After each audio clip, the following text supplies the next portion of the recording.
গতকালকে যাদেরকে আটক করা হয়েছে, কি ভিত্তিতে আটক করা হয়েছে তারা কারা? হ্যাঁ, আমরা গতকালকে আমাদের আগরতলা রেল স্টেশনে মোট 16 জন বাংলাদেশি ন্যাশনাল গ্রেপ্তার হয়েছে। তো আমাদের কাছে দুপুরবেলা একটা খবর ছিল যে এরকম একটা হিউজ কোয়ান্টিটির বাংলাদেশি এখানে আসতে পারে। তারপর আমরা জিআরপি, আরপিএফ, আমাদের বিএসএফ এবং আমাদের যে আরও সিস্টার এজেন্সিগুলো আছে, আমরা সবাই মানে ওইটা খবরটাকে শক আউট করার সব অ্যাম্বুশে বসে যাই। সব এন্ট্রি পয়েন্টগুলো আমাদের যে আগরতলা রেল স্টেশন, তখনই আমরা তাদেরকে গ্রেপ্তার করা হয়। তো এ নিয়ে আমাদের আগরতলা জিআরপি থানাতে একটা মামলা হয় তাদের এগেনস্টে, কারণ তারা অবৈধভাবে ভারতে প্রবেশ করে। তো আজকে আমরা তাদেরকে মহামান্য আদালতে প্রেরণ করছি। তো কেন এই দলে দলে বাংলাদেশ থেকে ভারতের দিকে বাংলাদেশে আসছে? এটা কি মানে ওই বাংলাদেশের ঘটনার পরেই কি আর বেশি বেড়ে গেছে?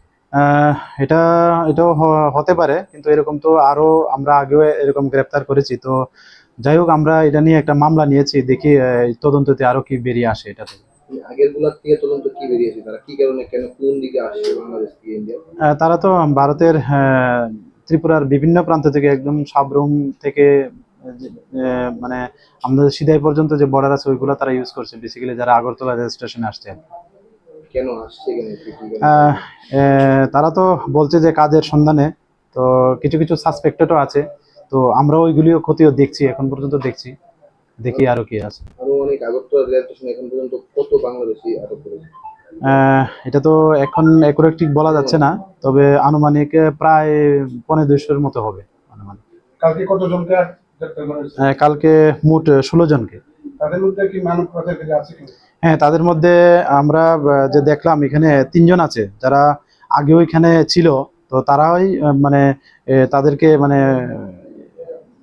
মানে ত্রিপুরা থেকে এবং ত্রিপুরা থেকে অন্য যে জায়গাগুলা নিয়ে যাওয়ার জন্য তারাই পরিকল্পনা করছে, এরকম আমরা এখন পর্যন্ত পাচ্ছি আছি। তো তারপরও চলছে, তাদের ইন্টারোগেশন চলছে, দেখা যাক।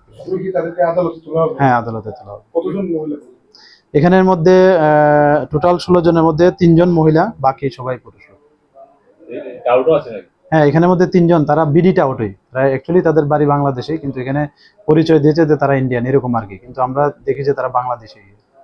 ওদের কাছে কোনো পেপারস পাওয়া গেছে? হ্যাঁ, তাদের কাছে বাংলাদেশের যে পরিচয়পত্র কিছু ডকুমেন্ট পাওয়া গেছে। Subscribe to Tripura Info and press the bell icon so that you never miss any latest updates and news on Tripura.